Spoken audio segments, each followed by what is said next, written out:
여러분 안녕하십니까. 소중섭의 시사쇼 시작하겠습니다. 한찬식 신임 민정수석 둘러싸고 이게 여권 내에서 지금 미묘한 흐름이 생겨나고 있는 것 같습니다. 먼저 이 문제부터 좀 짚어보도록 하겠습니다. 박원석 전 정의당 의원, 이태규 전 국민의힘 의원과 함께합니다. 두 분 어서 오십시오. 자, 박 의원님, 이게 민정수석 검찰 출신의 김현장 변호사, 어쨌든 이재명 정부 들어와서도 지금 세 번째잖아요. 민정수석 검찰 출신. 그것에 대해서도 문제 제기를 하는 여권 내에서 있는데, 이 한찬식 수석이 동부지검장으로 있을 때의 이른바 환경부 블랙리스트 사건, 그게 굉장히 좀 여권 내의 일부, 특히 조국 혁신당 포함해서 민주당 일각에서도 굉장히 좀 문제의식을 느끼는 것 같아요. 그렇죠. 당시에 현직 장관을 기소를 했으니까요. 네, 김은경 장관. 네, 문재인 정부로서는 충격일 수밖에 없었고, 그리고 김은경 장관이 구속돼가지고 아마 실형 2년을 받았을 겁니다. 물론 이제 유죄 확정 판결이 났습니다. 그리고 장관뿐만 아니라 청와대 행정관 포함해서 네, 비서관 2명. 몇 사람이 유죄 판결을 받았는데, 당연히 이제 지난 정부 출신들 네. 같은 경우에는 이번 인사에 대해서 여러 가지 문제의식을 느낄 것 같아요. 가뜩이나 지금 검찰개혁 관련된 여권 내 이견도 있지 않습니까? 네. 근데 지금 검찰개혁의 마무리를 형사소송법을 통해서, 개정을 통해서 해야 되는데, 이렇게 되면 보안수사권 폐지 문제를 포함해서 검찰개혁과 관련된 그동안의 이제 여당 측의 주장과는 다른 어떤 결론을 의도하거나 네. 예정하는 거 아니냐, 이런 이 의견까지 나와요.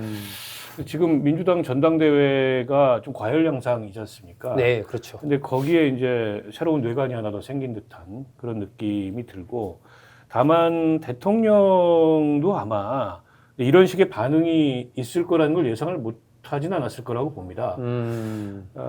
저분이 경력이 다 알려진 분이고, 네. 지난 정부에서 동부지검장, 그 이전에 수원지검장 네. 했기 때문에 논란이 있을 거라는 예상을 분명히 전 했을 거라고 보고요. 네.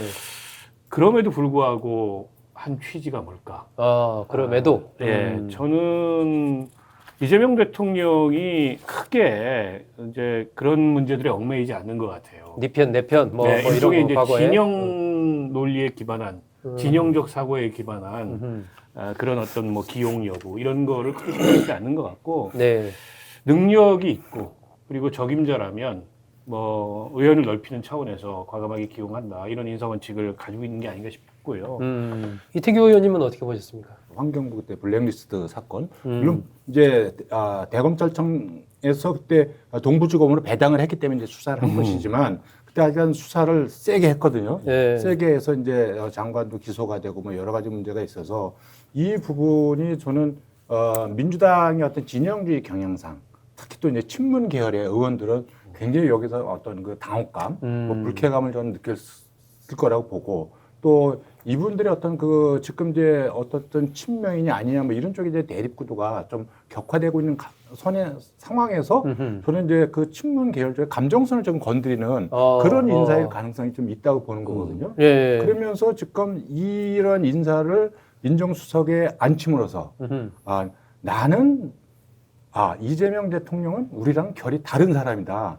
이것이 의도를 했는지 아니면 결과론적으로 그런지는 모르지만 그런 부분들을 지금 친문 계열 쪽의 메시지가 시그널이 이렇게 갈 수밖에 없지 않느냐. 저는 이제 그렇게 생각이 드는 거고, 과거에 이제 민주당 정부에서 민정수석을 임명할 경우에 법조인이긴 하지만 사실 그 비검찰 출신들이 주로 이제 민정수석을 맡았죠. 이제 대표적인 건 이제 문재인 대통령도 이제 민정수석을 했던 거고. 그렇죠. 조국 교수도 조국 교수도 이제 그렇게 했고, 과거에 이제 전해철이나 이것들 다 이제 검찰 출신이 아니죠. 이제 그런 기조하고는 이제 완전히 이제 벗어나는 이제 그런 부분이거든요. 그래서 이 부분을 실용적 관점에서 볼 것이냐, 능력만 있다면, 그리고 어쨌든 요번에 이제 검찰개혁이나 이런 부분에서는 검찰 조직과 사무를 잘 아는 사람이 이 부분을 맡아가지고 매끄럽게 해결을 봐야 되는 것이 아니냐, 이렇게 이제 바라볼 수도 있고, 그것이 아마 대통령실의 어떤 설명이기도 한 것 같아요.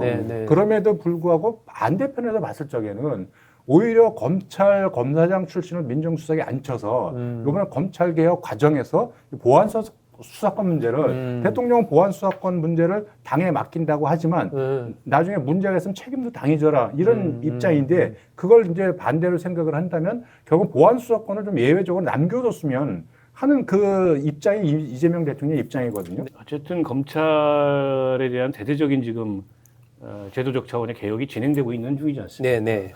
근데 이거를 부작용 없이 혹은 부작용을 최소화하는 형태로 마무리를 지으려면 검찰의 조직이나 생리나 그 내부의 불만이나 이런 것들을 좀 잘 아는 사람이 중간에서 그 업무를 조율하는 게 저는 그렇게 무리한 발상은 아니라고 생각합니다. 네네. 그 업무를 잘 알고 그 생리를 잘 알고 그 조직의 반응 이런 것들을 잘 아는 사람이 와서 그 실무를 담당하는 게 저는 뭐 크게 문제가 되는 일이 아니라고 봅니다. 오히려 지금 그 검찰 개혁을 마치 어떤 그 신성불가침의 그런 영역인 것처럼 이 정부 개혁의 최우선 과제이자 최종 심급인 것처럼 네네. 과도하게 그 의미를 부여하는 저는 그 여권 내부에 정서가 좀 있다고 보거든요. 네네. 그렇다 보니까 이게 전당대회 과정에서도 검찰 보안 수사권 이 폐지 문제가 또 다른 쟁점으로 지금 등장하고 있고 정청래 대표 같은 등장했죠 경우에는 이미. 그걸 이제 쟁점화 시키려고 예. 의도하고 있잖아요. 그 대통령도 그런 얘기를 했었어요. 이게 정치적으로 오염돼 있다, 이 의제가. 그리고 이걸 정치적으로 이용하려고 하면 안 된다. 네네. 본인 생각은 있지만 국회에 맡기겠다. 하여튼 여러 가지 얘기를 했어요. 네. 대통령도 이 문제에 대해서는 굉장히 마음이 복잡한 것 같아요. 그런 상황이다 보니 더더욱 이 의제가 좀 이렇게 떠내려가지 않도록 관리할 필요가 있다라는 생각을 하는 게 아닌가. 저는 그렇게 읽었습니다. 이 의미를. 어떻게 쓰느냐의 관점에서 본다면 네. 제가 볼 땐 검찰이라고 하는 조직을 대통령 입장에서 잘 활용할 필요도 있는 거예요. 물론 이거 뭐 수사에 개입하거나 이런 부분이 아니라 어쨌든 칼로서의 검찰이라는 도구를 어떻게 쓸 것인가는 네. 야당 때의 관점하고 좀 다른 거죠.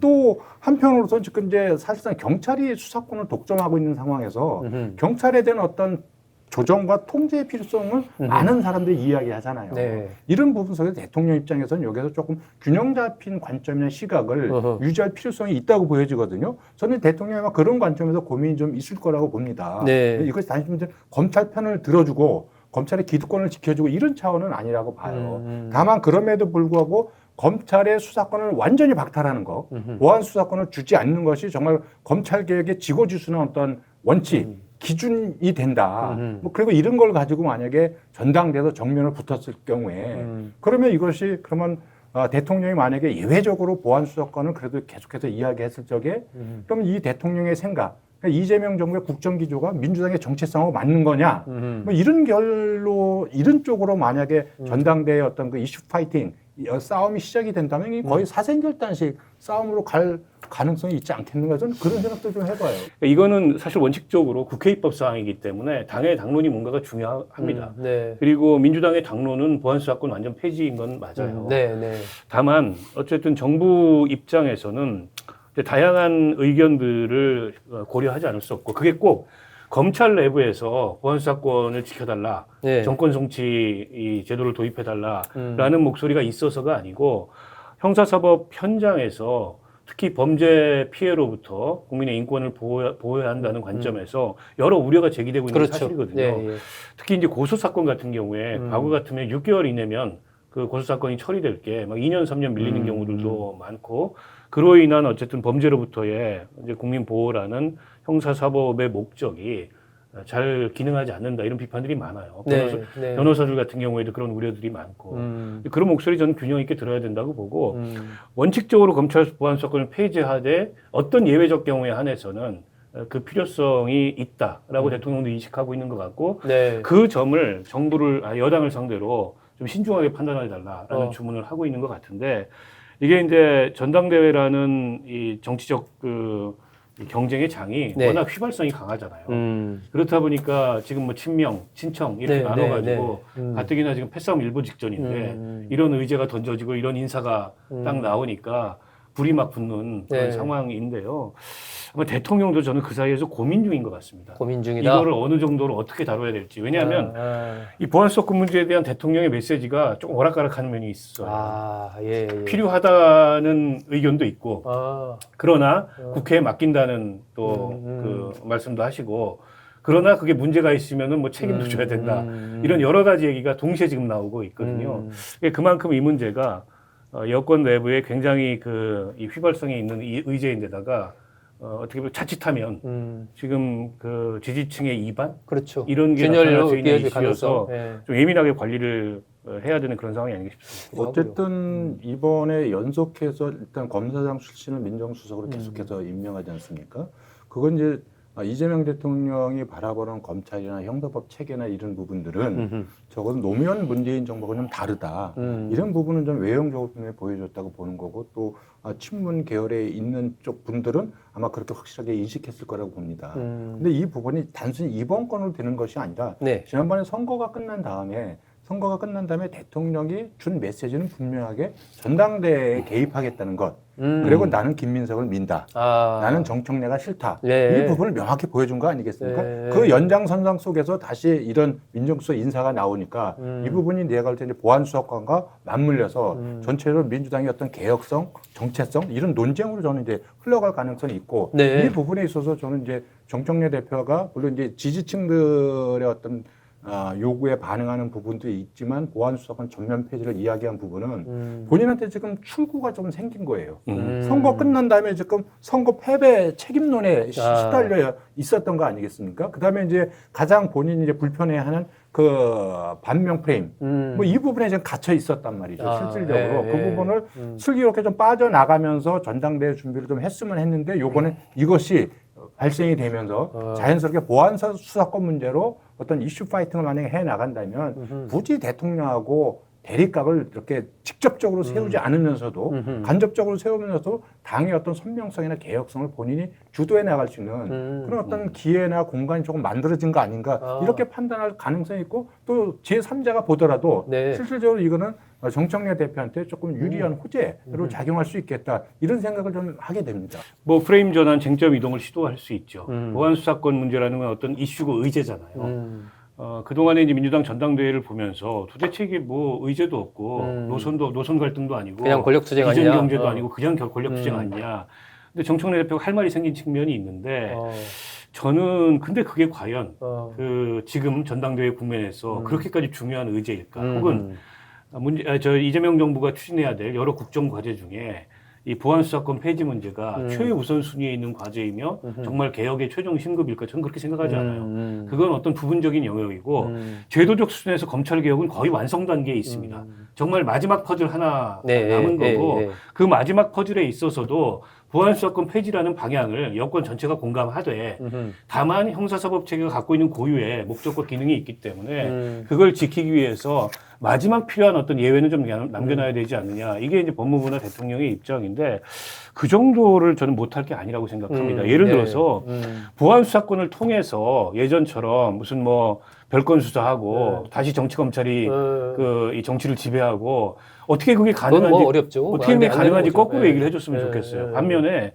이 보안 수사권을 저렇게 완전히 없애버리면 정말 꼭 필요한 이 범죄 피해로부터 국민을 보호하는 기능이 이 부실해질 수 있다라는 우려에 대해서 제대로 답변을 해야 돼요. 근데 지금 민주당 내부의 이 집단적인 기류는 그에 대해서 답변하지 못하면서 마치 이걸 남겨두면은 세상이 무너질 것처럼 이렇게 좀 본질을 과하게 호도하고 왜곡하는 측면이 있다고 생각해요. 전당대회 앞에서 굳이 민정수석 인사를 이번에 꼭 해야 됐을까? 저는 사실 그런 생각도 들거든요. 그럼에도 본인이 이거를 했을 적에 어떤 의도를 가지고 했는 거냐. 이 부분을 조금 따져봐야 되는데 뭐 그 속내는 알 수가 없죠. 알 수가 없지만 또 한편으로 생각해 본다면 차라리 이 부분을 본인이 이번에 전당대회에서 김민석 총리를 대표로 확고하게 만들겠다는 자신감 속에서 이것도 한번 같이 던져가지고 전당대회 속에서 자연스럽게